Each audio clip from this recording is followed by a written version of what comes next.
आदेश कर दिया है कि 70 वर्ष से ऊपर के हरेक बुजुर्ग को फ्री में उपचार की 5 लाख रुपए की फ्री में उपचार की व्यवस्था हर वर्ष करेंगे। बहनों और भाइयों, 12 करोड़ किसानों को किसान सम्मान निधि, 10 करोड़ गरीबों के घर में शौचालय का निर्माण और उज्ज्वला योजना का कनेक्शन पहुंच गया है और 4 करोड़ लोग फ्री में आवास भी प्राप्त कर गए हैं। मैं पूछना चाहता हूं, ये काम कांग्रेस भी कर सकती थी, आरजेडी भी कर सकती थी, इन्होंने नहीं किया। अभी कांग्रेस के कोई एक प्रभारी आए तो कह रहे थे सरकार आएगी तो सिलेंडर देंगे। अरे जब तुम्हारी सरकार थी तब क्या कर रहे थे? तब क्यों नहीं दिया? तब क्यों नहीं दिया? और वो तो कहता है, क्या कह रहा है, यानी हिंदू को भी देंगे, मुसलमान को भी देंगे और घुसपैठियों को भी देंगे।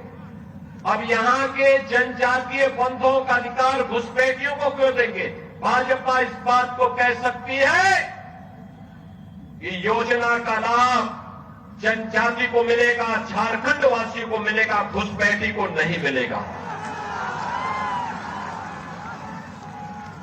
और जब कांग्रेस की सरकार थी तब कांग्रेस ने क्यों नहीं किया?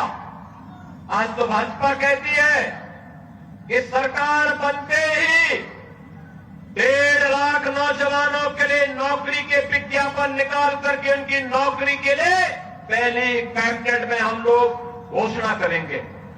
भाजपा ने कहा है सरकार बनते ही प्रत्येक महिला को हर महीने 2100 रुपए हर महीने उपलब्ध करवाएंगे। हर महीने उसके खाते में पैसा जाएगा। भारतीय जनता पार्टी ने कहा है हर नौजवान को जो ग्रेजुएट और पोस्ट ग्रेजुएट पास है उसको 2000 रुपए महीने का बेरोजगारी भत्ता भी देंगे। भाजपा ने कहा है रसोई गैस का सिलेंडर 500 रुपए में देंगे और साल में 2 फ्री का सिलेंडर भी भर करके उपलब्ध करवाने का काम झारखंड वासियों को उपलब्ध करवाएंगे। बहन और भैया, भाजपा जो कहती है करके दिखाती है। लेकिन एक कांग्रेस, झारखंड मुक्ति मोर्चा और आरजेडी क्या कर रही है? इन्होंने लूट खसोट के अलावा क्या किया है? आज झारखंड को लव जेहाद और लैंड जेहाद का अड्डा बना दिया है। लव जेहाद और लैंड जेहाद का मुद्दा बना दिया है। दूसरी शादी, तीसरी शादी, चौथी शादी जनजातीय बेटियों को बहका करके यहां पर करके फिर उनकी जमीन पर कब्जा कर दिया जाता है। रोटी, बेटी और माटी तीनों का संकट आज झारखंड के अंदर खड़ा हो गया है और इसीलिए मैं आपका आह्वान करने के लिए आया हूं कि बहनों और भाइयों, झारखंड की पावन धरा, धरती आबा भगवान बिरसा मुंडा की पावन धरा है। इस पावन धरा को हमें लैंड जेहाद और लव जेहाद का अड्डा नहीं बनने देना है। इस धरती को बांग्लादेशी घुसपैठियों और रोहिंग्या घुसपैठियों की यहां पर अराजकता का अड्डा नहीं बनने देना है। मुझे जो बताया गया कि चंदन क्यारी में क्या हुआ, दुर्गा मूर्ति के जुलूस पर हमला कर दिया गया, मूर्ति खंडित कर दी गई, पूजा नहीं करने दिया गया। जनजातीय बेटे और बहनों की इज्जत के साथ ये लोग छेड़छाड़ करते हैं, खिलवाड़ करते हैं। बहनों और भाइयों, इन गुंडा और इन अराजक तत्वों का चार केवल भाजपा है, भाजपा।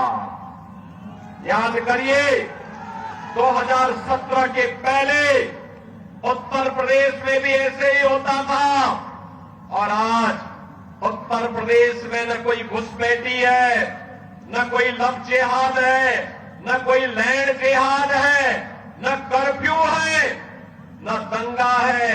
यूपी में सब चंगा है। यूपी में सब चंगा है। यूपी में कोई दंगा नहीं, कोई के जुलूस में, कोई दुर्गा मूर्ति की पूजा के पंडाल में शोभा यात्रा पर हमला करने का दुस्साहस नहीं कर सकता है, क्योंकि जो करेगा उसे मालूम है कि इसके बाद की यात्रा केवल यमराज के घर जाने की यात्रा होगी। और इसीलिए मैं आपसे कहने के लिए आया हूं, ये कांग्रेस, झारखंड मुक्ति मोर्चा, ये आरजेडी आपको लड़ाई की जाति के नाम पे, मुंडा को संथाल से, पासवान को मुसहर से आपस में ही जाति जाति को लड़ाने का काम कर रही है, करेगी। और आप बटेंगे तो ये लोग मुस्लिम तुष्टीकरण करेंगे, जुलूसों पर हमला करेंगे, आपके पर्व और त्योहार को शांतिपूर्ण तरीके से नहीं होने देंगे। डबल इंजन सरकार का लाभ क्या है? आपने यूपी में देखा होगा, 500 वर्ष पहले एक विदेशी आक्रांता ने भगवान राम के मंदिर को तोड़ दिया था। कांग्रेस 65 वर्षों तक थी, कभी कुछ नहीं कर पाई। वो तो कहती थी राम हुए ही नहीं। और बहन और भाइयों, उत्तर प्रदेश में डबल इंजन की सरकार ने मात्र 2 वर्ष के अंदर अयोध्या में राम मंदिर की समस्या का समाधान कर दिया। आज तो अयोध्या में भगवान राम का भव्य मंदिर बन गया है। अयोध्या दुनिया की सुंदरतम नगरी बन रही है। और मैं इसीलिए आपका आह्वान करने के लिए आया हूं, हमें बटना नहीं है।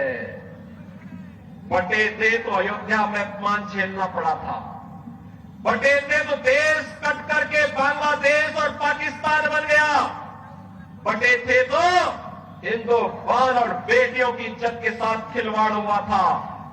हम बटे थे तो कटे थे, एक रहेंगे तो, एक रहेंगे तो। और इसीलिए मैं आपका आह्वान करने के लिए आया हूं, आपको सुरक्षा और समृद्धि देने का काम केवल और केवल भारतीय जनता पार्टी कर सकती है। भारतीय जनता पार्टी ने इसीलिए अपने योग्यतम प्रत्याशियों के रूप में अपने निवर्तमान विधायकों को ही प्रत्याशी बना करके आपके बीच उतारा है। श्री बिरंची नारायण को बोकारो विधानसभा क्षेत्र से और अमर कुमार बावरी को चंदन क्यारी विधानसभा क्षेत्र से अपना प्रत्याशी बना करके आपके बीच उतारा है। बहनों और भाइयों, इन दोनों को आपका आशीर्वाद प्राप्त होगा। दोनों हाथ उठा करके मुझे बताओ, ये पीछे जो लोग वहां तमाशा देख रहे हैं वे लोग भी इधर आकर के बताएं मुझे, इधर भी सभी लोग दोनों हाथ उठा करके बोलो, दोनों हाथ उठा करके